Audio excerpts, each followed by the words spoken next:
welcome back to my bedroom. That is not heard very often. So with the world starting to open up again but international travel still looking a little bit iffy, I've decided to create a series.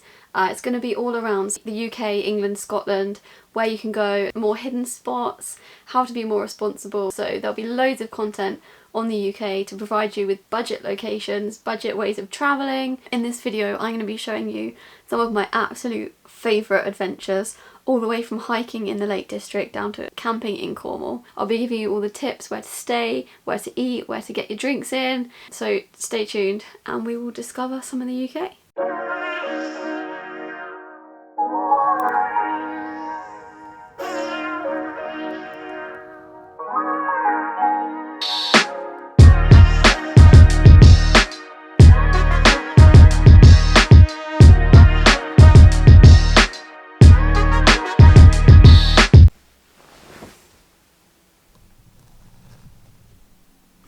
First up we have Dartmoor in Dorset.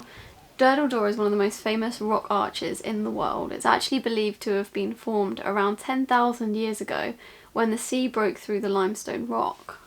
From Dartmoor you can actually take a really scenic walk all the way along the Jurassic coast to Lulworth Cove. It takes about 30 minutes or so one way, but it's a stunning walk and you get like the most amazing views along the coastline. Now we went to Lulworth Cove sometime last year when we were allowed out in between lockdowns. It was so beautiful. So you can kind of walk down to Lulworth Cove. You've got like obviously the cove bit there. Lots of cute little cafes that you can go into. I think we got like fish and chips or something. Stereotype. And then you can walk all the way up to Stairhole and you got some really cool views there. So both Lulworth Cove and Dartmoor are really great for like hikes along the coast, great for photo opportunities as well. If you want to practice your landscape photography, that's a great place to do that. Well, you can go stand-up paddleboarding. I didn't do that myself, but I saw a lot of people doing it and it looks pretty good fun.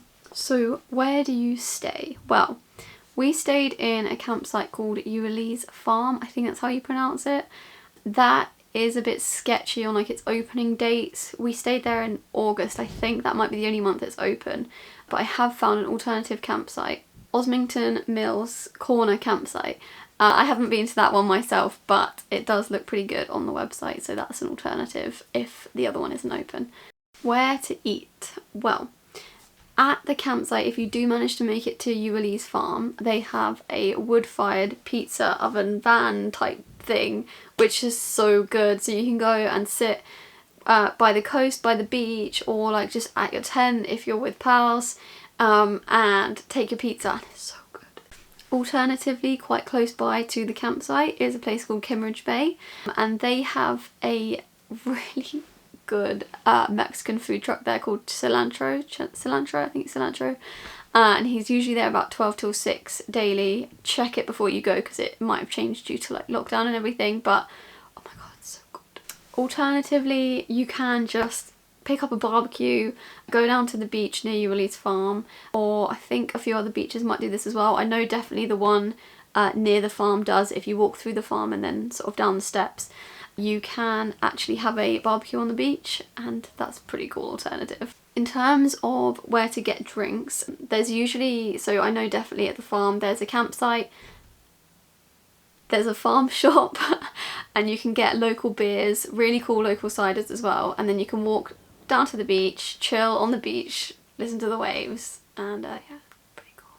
So my top tips for Lulworth Cove and Dartmoor, especially camping, remember like a sleeping mat or just something to lay on. It makes a huge difference. Also something that we found out the hard way, try and find a level area for your tent, because otherwise you will wake up at 7 in the morning bunched up down the end, so take that from me. Now next up I have two places that, what is it with me doing, honestly? Next up is two places that are really close to my heart. I used to go there when I was little all the time. We used to go with my dad, and those two places are Corfe Castle and Lyme Regis. Corfe Castle is in Dorset and sits just on top of the village of Corfe. It has the most incredible far-reaching views of Dorset. It's like absolutely stunning, amazing hikes, and actually Corfe Castle was thought to be one of the first ever castles built in England. That area is another area great for camping. One campsite that I have visited for like at least 10 years on and off is Norden Farm campsite. Really good, great location. You can actually go on hikes straight from the campsite around like the little village. It's really pretty, and there's beaches nearby as well. Now I'm doing Corfe Castle and Lyme Regis kind of together because they're quite close by. You can stay kind of in the middle of the two, or you can drive between them as well. So some of the things like where to eat I'm kind of recommending for one place, but the accommodation for two, just so you have a bit of a choice. Lyme Regis is actually also along the Jurassic coastline, and it's famous for fossils and also the huge harbour wall. I don't know about anyone else, but I am obsessed with dinosaurs. I can add that to the list of cool things about me. It's actually a World Heritage Site as well, and you can walk along the beach looking for fossils. We used to do it when I was really little. We'd go down, take a little hammer and chisel and look in the rocks for different fossils. So you can definitely do that, but do be careful not to go too close to the cliffs. It's quite dangerous and rocks do fall down on occasion, so be super careful. In terms of staying in Lyme Regis, there is a really cool shepherd's hut that I stayed in. I found it on Airbnb. I'll link it down below as well. It's kind of in between Lyme Regis and Corfe Castle. It's about 25-minute drive from Lyme Regis. In terms of where to eat, like, I can honestly say, and bear in mind I haven't yet been to Naples, but this was one of the best pizzas I've ever had in my life. It's from Popo Pizza in Lyme Regis, and the place is tiny. It gets booked up so quick, but if you can get a table, it is amazing. Now, if you're thinking to yourself, where can I grab a drink? That sounds a bit alcoholic, but in Corfe Castle, the little village, there is a pub called the Greyhound, and it's really cute. It's got a nice beer garden as well, especially now when we have to be outside. I would just check it's open for when you're going to be down there. Obviously with COVID rules and everything it's a bit crazy, but it's also a great spot after you've been on a long walk to have a ice cold cider. So for my top tips in Corfe Castle and Lyme Regis, there is a really cute sweet shop that is in the centre of the village. I always used to go in there when I was little, and they do really cool sort of old-fashioned sweets. Popo is a traditional fishing village a few miles along the coast from Loo in South Cornwall. It's perfect for romantic breaks, cliff top walks, and also all the cute little arty cafes. This place, okay, I am a chocolate covered everything connoisseur, right? And they had the best, like hands down best chocolate rocky road I've ever had in my life. If you want to know where the cafe is, let me know in the comments and I'll dig out the name. I can't remember off the top of my head, but let me know if you're going to Popo. Now, Popo is one of those places where it's really tiny but it's really cozy, and it's one of those places where you can just go to completely escape from the absolute madness of everyday life at the moment. It's great for just wandering around the little village. There's all the traditional like fishing houses, ports with all the boats bobbing around. If you head along the coast, there's a great walk as well. You just go through all of the houses and then up onto the sort of cliff tops, and yeah, it's really pretty. There's also loads of coffee shops and art studios as well, which is really nice. So it's really relaxing, really good for a little escape. Now when we went, we stayed in the House on the Props, which has a really cool nautical themed restaurant downstairs, and then a few rooms upstairs which are really clean, cosy, and have really good views over the harbour as well. It's also really central, which is good, so it's really easy to explore the village. In terms of eateries, as well as the Chocolate Rocky Road, I recommend visiting the kitchen. We went here for one of our evening meals, and the lady is a local who's lived there for years and years and years, so she's really knowledgeable on the area, which is cool. Really nice to speak to as well. And we had Portuguese chicken skewers, I believe, and they come with like the proper big metal rod. Oh, it was so good. If you haven't noticed already by now, by the way, I'm basically just a food diary. We also, in fact, you're gonna see a theme throughout all of my travels, and that theme is chocolate. We had the best chocolate desserts as well. Honestly, get down to the kitchen because the food is so good. In terms of where to get a drink, there is the Blue Peter, which is right on the edge of the water. At the moment, in the age of COVID, they have a walk up to the window kind of service. So really easy, really safe. And they do traditional beers and local Cornish ciders as well, which is so good. Really good vibe, quite buzzy, and loads of people sort of there, but not too many that it makes you feel unsafe. So obviously it depends when you go, but yeah, great place to grab a drink and chill by the sea. So my top tip for Popo is kind of a bit different to usual, I would say. Because it's such a tiny village, you really need to make the most of being away from the absolute madness of everyday life. Take your camera, explore slowly, get to know the locals and all the little hidden spots. It's great for little hikes along the coastline as well. But yeah, just take it really slow and get to know the place a little bit more, because it's very chilled, it's very laid back, and it's a great little escape. You can actually also take art classes here really cheaply.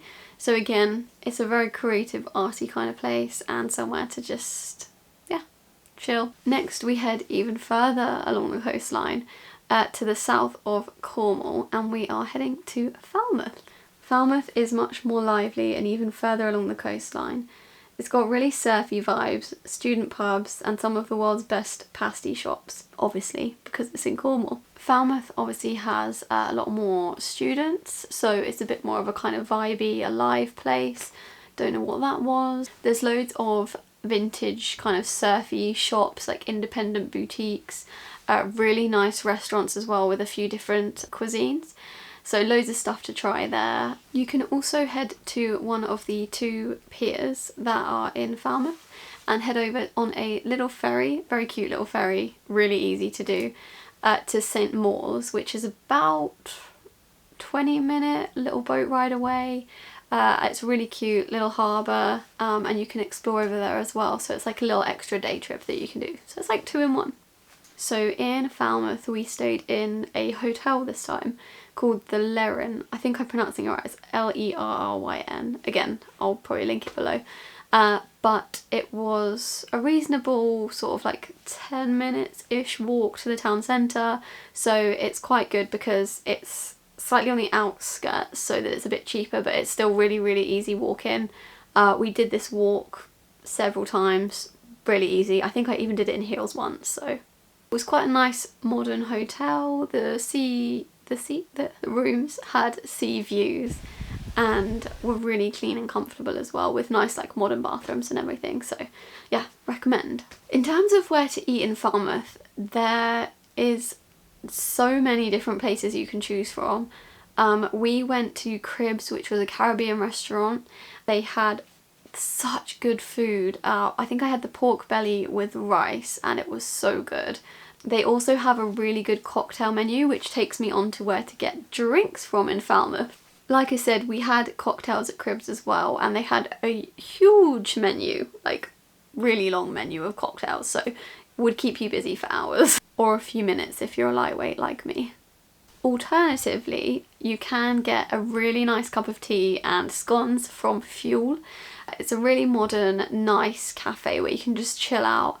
I was told off actually for putting the cream first on the scone and then the jam. Apparently that's how they do it in Devon, I think, and in Cornwall they put the jam first. But like, that throws me. I feel like it should be the cream because it's thicker.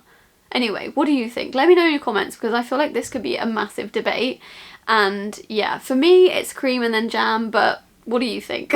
It's also a great place if you want to work remotely, so you could bring a laptop or just chill out with a book. It's one of those places that's really cozy. In terms of top tips for Falmouth, I would say definitely make sure you have enough time. It's quite a good place for a long weekend. And make sure you bring a jacket, because obviously it's along the coastline, especially when you're getting that boat to St Mawes, it can be quite windy. So just having some kind of windproof jacket is very useful. Next on the list we have the Lake District. In the northwestern region of England, the Lake District is an often romanticised UNESCO World Heritage Site. It's famous for its craggy hilltops, refreshing lakes and picturesque views, and it makes it an ideal destination for hiking and camping. The Lake District is actually home to Scafell Pike, which is England's highest mountain, standing at 978 metres. And that is one of the mountains that's in the Three Peaks Challenge, which I was supposed to do a few years ago, and there's a whole story behind it, but we were packed ready to go, and basically the bus we had booked that would be we were basically supposed to do it in 48 hours, and the bus that was going to take us between the Three Peaks, obviously England, Scotland and Wales, cancelled on us in like the last few hours as we were supposed to leave, because he wanted to get more money to drive people to Ascot. Definitely need to do it though. It's still on my bucket list to do the Three Peaks. So yeah, let me know if you've done it actually, because I'm really interested in finding out more about it, like how physically fit you need to be. I'm kind of working on it. So a cool thing to do in the Lake District, of which obviously there are many cool things to do, but one of those is to get a boat from Windermere to Ambleside. It's absolutely stunning and you have to take that. Like, the Lake District is great obviously for lakes. So a boat trip is a must. There's also loads and loads of hiking opportunities, and some of the ones that I know that are very good are the Haystacks and the Roman High Street Circuit. Both really good views, really nice hike, not too difficult, so kind of manageable for most people, but yeah, definitely recommend. You can also go for a really nice walk around I think I'm pronouncing it properly, but Coniston Lake. Stunning views there as well. Obviously, you know, Lake District is great for hiking. Take your hiking boots, just set out and explore. Make sure you have a map though. In terms of where to eat, there is the Bluebird at Coniston Lake, which is really nice. There's also a really cool ice cream place called the Cumbrian Cow in Ulverston. And yeah, I mean, ice cream. So in terms of where to stay in the Lake District, I, from an adventure travel kind of point of view, would recommend camping. There's so many different campsites. I can't recommend just one, to be honest, but have a look, have a scout around, and yeah, I definitely recommend camping because it's such a good place. Again, in terms of where to drink, there's loads of cool little like country pubs. So what I would suggest is hiking, having a look on the map. Maybe, I mean, this is how I hike, but start my walk and make sure it always ends with a pub, because that's the kind of driving force to get you through the hike. Cute little pubs in small villages, so yeah, have a little look, explore around and try some of them out. In terms of top tips, so I would recommend remembering a waterproof coat, mainly because we are still in England and the weather changes like that. Also, always remember a reusable water bottle. I 110 million% recommend Water to Go, purely because they are a responsible company. You can take the water bottle, which has a filter inside, and fill it up from any fresh water source, as long as it's not salt water, so nowhere near the ocean.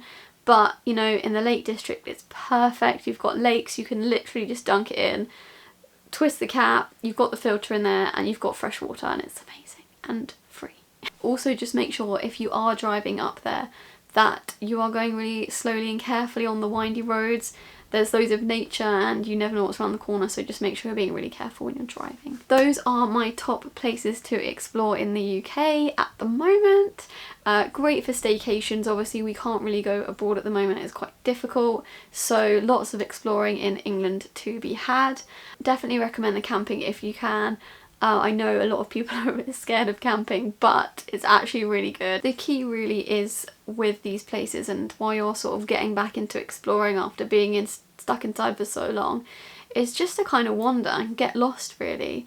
Obviously, you know, make sure you've got access to a map and you've got your water bottle with you, and just go on hikes, explore, get out there.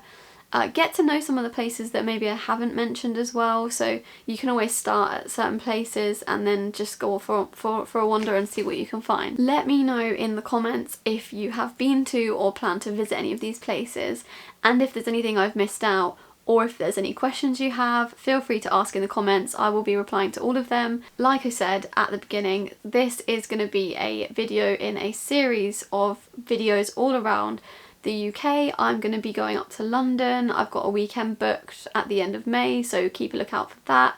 There's also Brighton. I'm going to be exploring a bit more of there, and I might be going up to Edinburgh in May at some point as well, so keep an eye out. Make sure you subscribe and you can check out the rest of the videos in this series. I will also be including a video which I think I'm going to do next, which is on how to visit these places responsibly. Do check that out, make sure you're subscribed, follow me on Instagram as well at wildeversince, and let me know if you have any questions or if there's anything else you'd like to know. See you in the next video. Bye!